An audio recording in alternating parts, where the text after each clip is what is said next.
Hello, my name's Jeff Varga, and I watch Hello Okanagan from Stockholm, Sweden.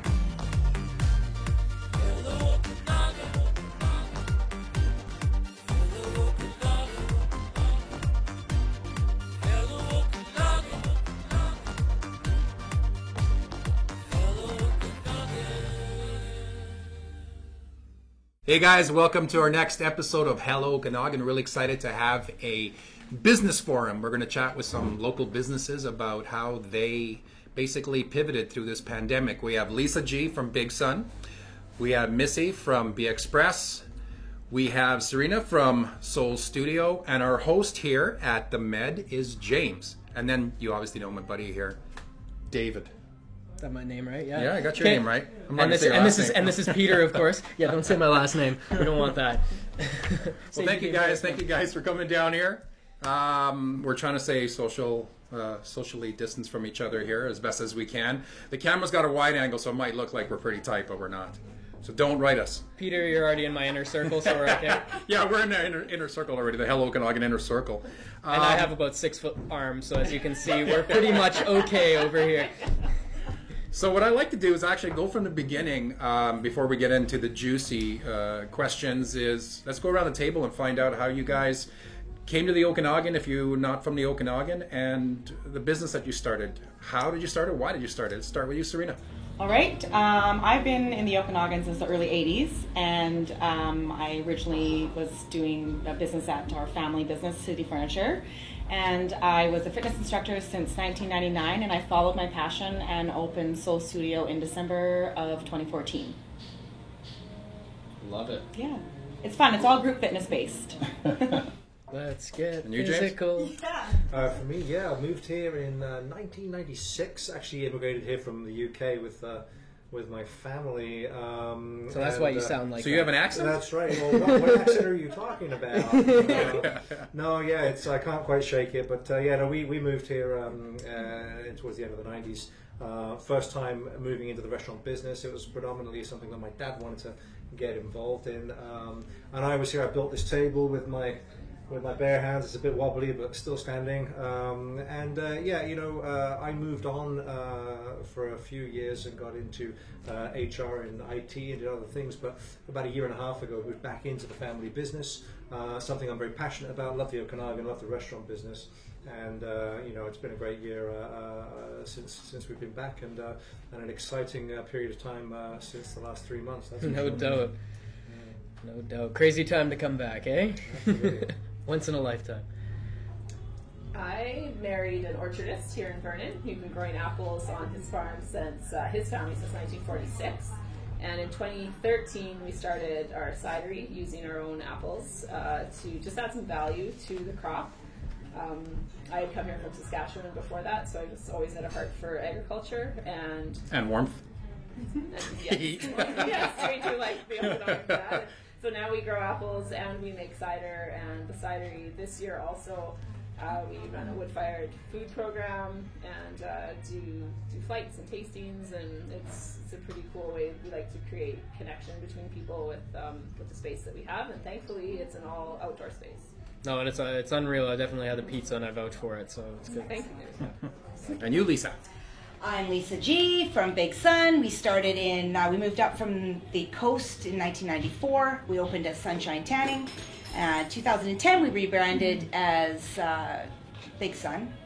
We are a swimwear beach shop. We do everything beach year-round. We stay uniquely beach year-round, and we do indoor sun tanning. It's just fun. It's just fun. We specialize in fit. So that's where we got a little tricky with the whole thing with COVID, because we have for 25 years been focused on fit, and that's difficult to do online. Especially bathing suit shopping. Yeah. Mm-hmm. Yeah.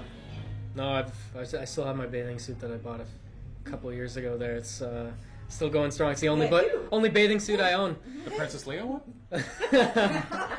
Another story. Cool, guys. So yeah, why don't you tell us a little bit about how you guys pivoted and everything through all of this? Well, I guess we'll start back at you there, Serena. Like, what was the biggest challenges, and how did you guys pivot through this? Well, I'm a group fitness classes based, and my business is providing group fitness where a whole bunch of people come into a room and do their physical activities. And it was March 17th when I decided to close my doors, and I was sitting there thinking, how am I going to get some classes to people that are just sitting there when this was their happy place? So my instant reaction was kicking into survival mode, but as well as providing my clients and my members with something still while they were sitting at home. And I'm like, well, there's got to be a way, there's got to be a digital way that I can still provide my members classes. So we rigged up this thing, which was cameras and mics and everything, and it took us 4 days. But I had my first class virtually live streamed to my members 3 days later.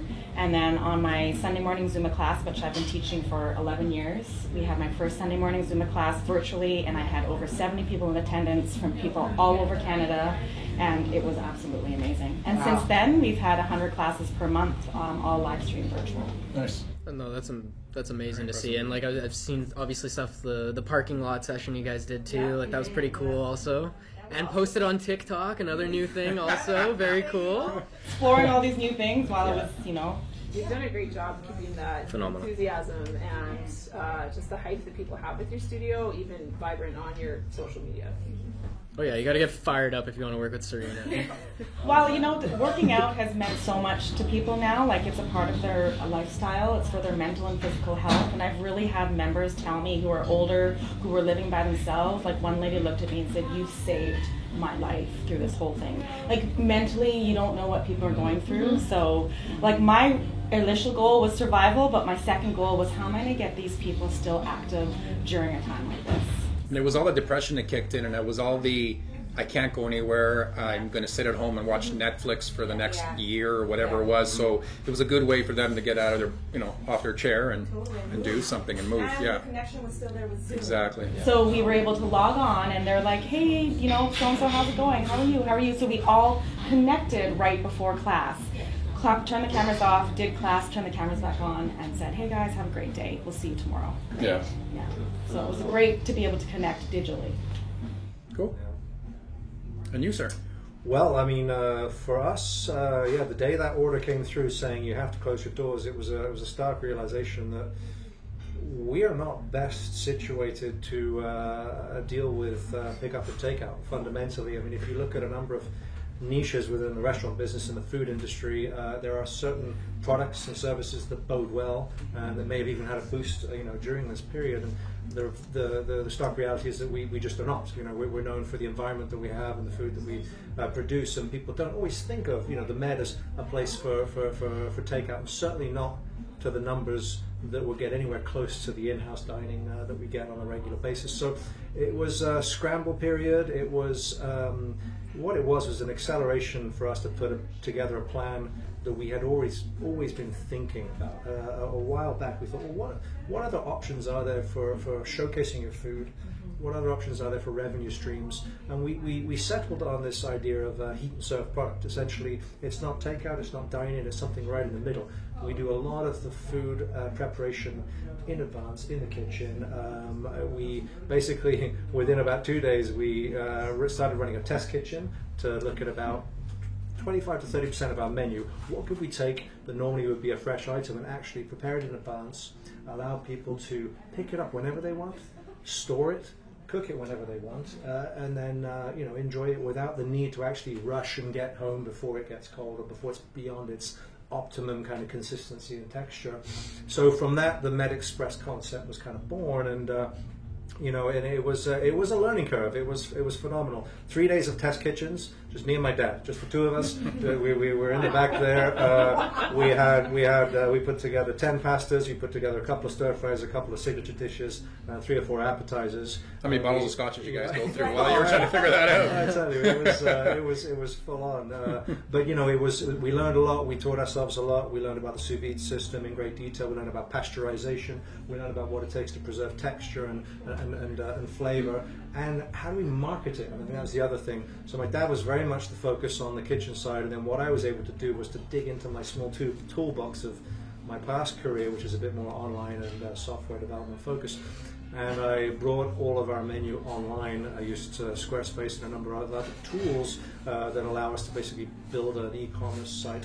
And within about 5 days, we were up and running with the photos, with the products, with the pricing, with the payment systems in place that we could then start shouting about it online. And so 5 days later, we launched the MedExpress with its own website and its own concept. The reception was great. I mean, initially, a lot of friends and family, people that just basically want to support you. They knew how difficult this can be for all of us, and that was fabulous. And we started to find our groove, build out the product, continue to add new products, get on the social media campaigns, and feed on the feedback. You know, we were looking for feedback. I sent surveys out. What did you like? What did you not like? And we kind of tweaked our message and our product line as we went through. So learned a lot. And the beauty about this is, you know, potentially, and now we see this as an annexed part of the business that we can kind of take forward in conjunction with the now dine-in service. So we're very fortunate. We're very thankful we've had the opportunity to try this out, to create proof of concept. And we're excited about what the future holds, and it's just, you know, it's great to be back open again across the board. No, I thought. Yeah, sorry, go on. I was just gonna say I thought that was phenomenal. Like as soon as I saw that, it was just super cool to see something like you hadn't seen before, and especially from a local business. And then the way I've been describing it to a lot of people is like it's somewhere between like HelloFresh and Skip the Dishes, because it's like you found a way to get something that, okay, you're not, like you said, you can take it and you can heat it whenever you want. You've created a shelf life for a meal that would have normally had to be eaten within like 30 to 45 minutes, or else like the experience is not there anymore. So like absolutely like phenomenal thinking on your feet. And one thing I also want to point out again is also what you said is like your friends and family and just the community in general is like bound around all the small business so well, and that's one of the things It is learning. For sure. and just like the Okanagan in general, like full of just all these small communities where everybody's just coming together and they want to support the small business, they want to support the little guy, and they want to do their best, and we're so fortunate for that. Have never been to us and said, I just want to support small businesses in Vernon, and it's amazing because I know we're not the only one that they're coming to, that they're doing that at other ones. We can't even do tastings. Well, we can now, but we couldn't then, and they'd say, I've never even tried it, but I just want to support you guys. Yeah, and that's one of the vows I know a lot of like people made, myself included, was like, especially during this time and moving forward, like I will never buy something from a business that's not a small business, like locally owned and operated. I'm going to a grocery store, locally open operated. Anything you can get from one of the big guys, you can probably get from one of the small guys as well. And one of the things that I like that you did, and I see it all over the Okanagan now, I'm not saying you started it, but you were definitely in the forefront there, was instead of, you know, I'm going to take one of these items, one of those items, you made family packs. I mean, there's a lot of people throughout the Okanagan. I saw restaurants where like this will feed 3, this will feed 4, this will feed, you know, not just I'll take one of these and one of those or whatever. You can feed a family with this amount of, it's basically a whole separate menu that they made. A lot of the businesses that were out there, a lot of the restaurants. Phenomenal. Yeah. No, really cool. So, no, thank you for doing that, James, because it was really cool to see.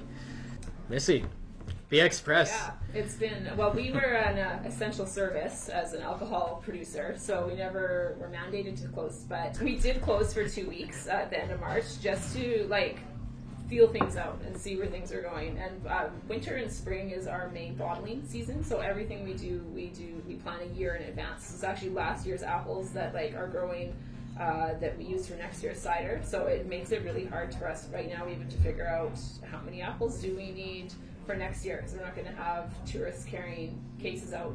But thankfully, like locals, like we've been talking about, they just rose to the challenge. And we, during that time when we were totally closed, we then reopened with curbside pickup, delivery several times a week. And we still continue the curbside pickup now, because there's definitely a range of people who, for whatever reason, still just want to be able to stay in their car, and 100% it was nice to be able to offer that.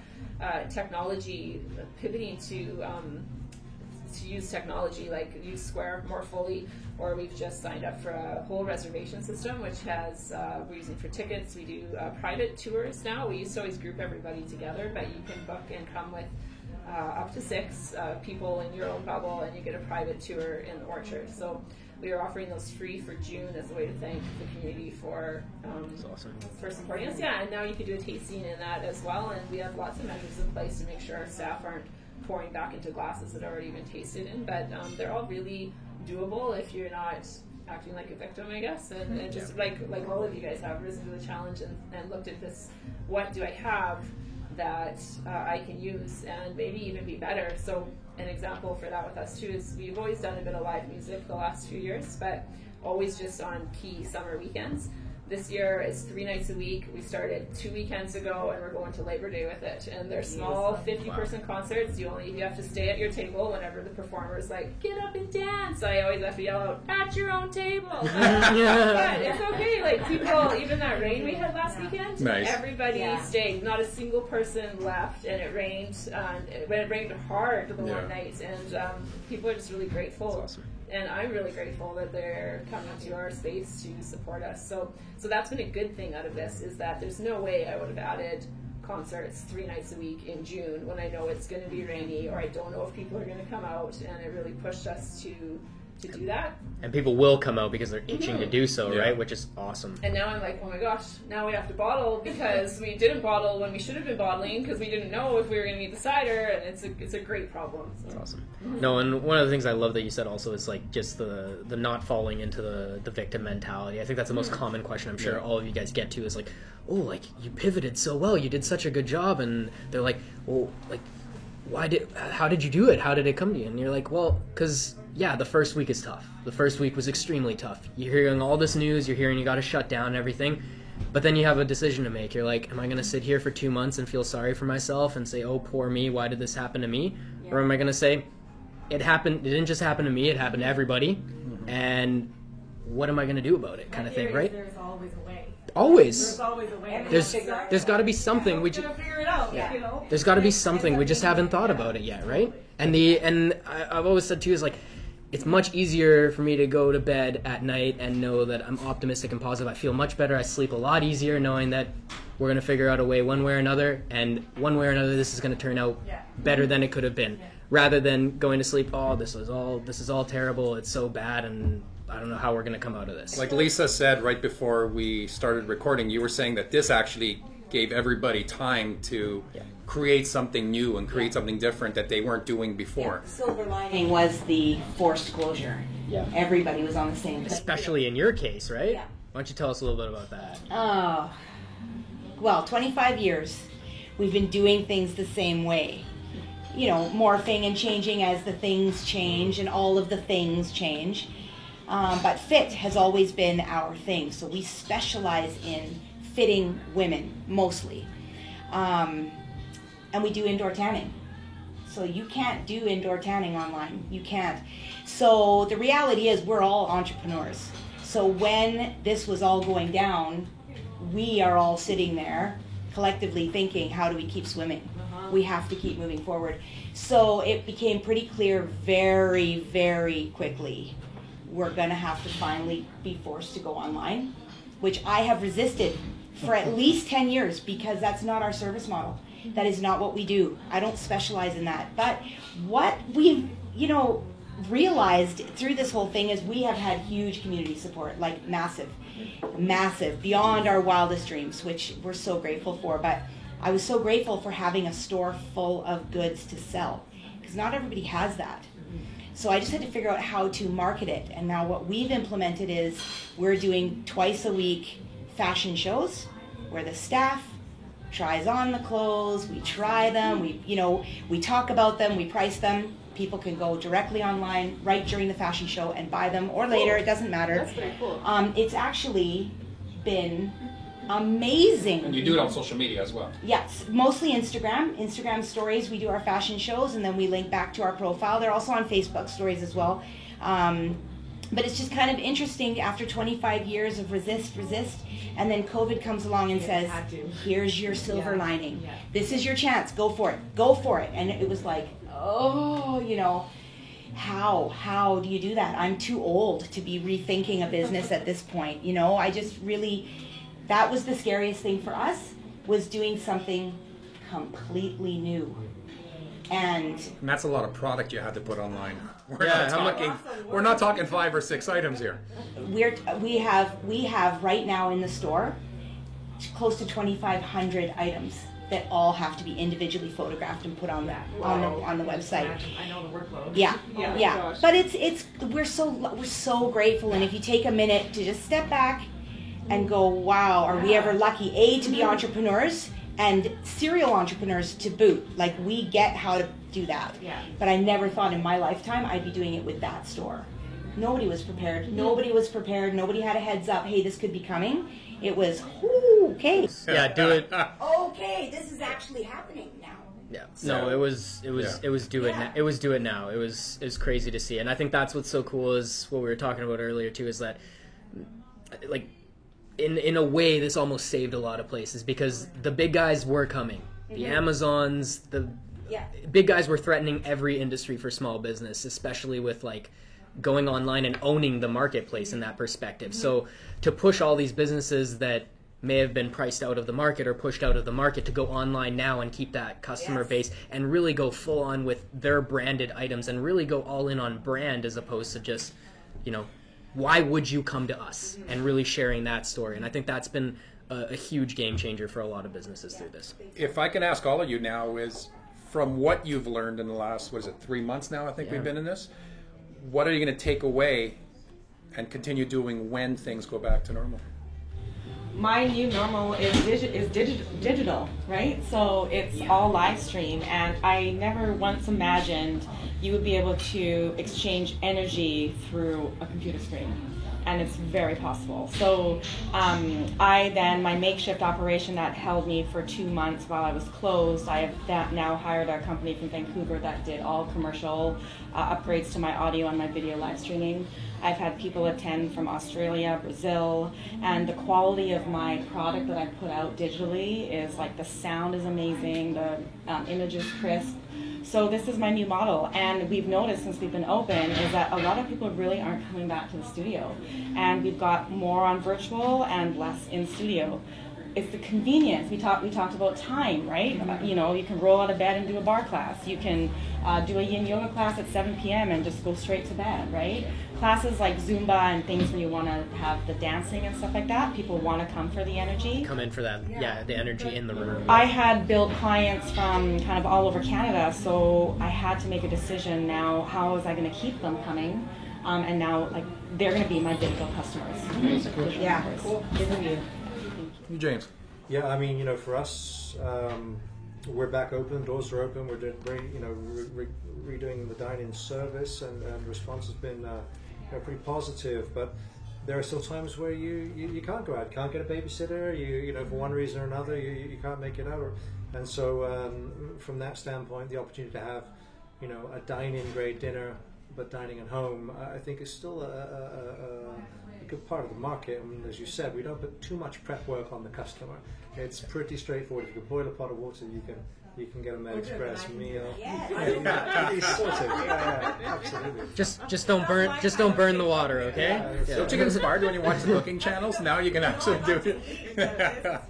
Oh, especially like the smell coming out of the kitchen right Yeah. now. I've always thought about that though. Like if you're scrolling Pinterest and you see like a cool meal, like somebody could easily use this model, right? Like it's unbelievable. Like to already have it, you're like, oh, that looks great. Do I really want to make that though and spend the time? Oh no, you can just buy the product. There you go. Yeah. So no, that's awesome. Try and put a fair bit of legwork in for you, and obviously that's a nice complementary part of the business. We'd love to use that moving forward.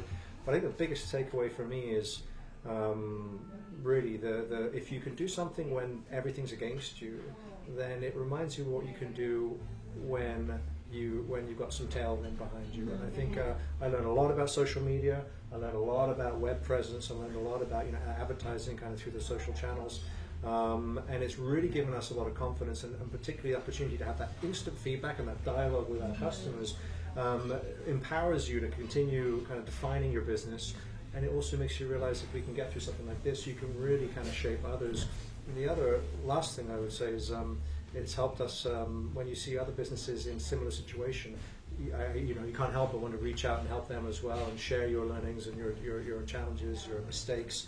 and it's brought us together as a community, and I hope, and a business community locally within Vernon, that I hope that this continues and we can. Well, 100%. I couldn't agree more. So Missy, what about you?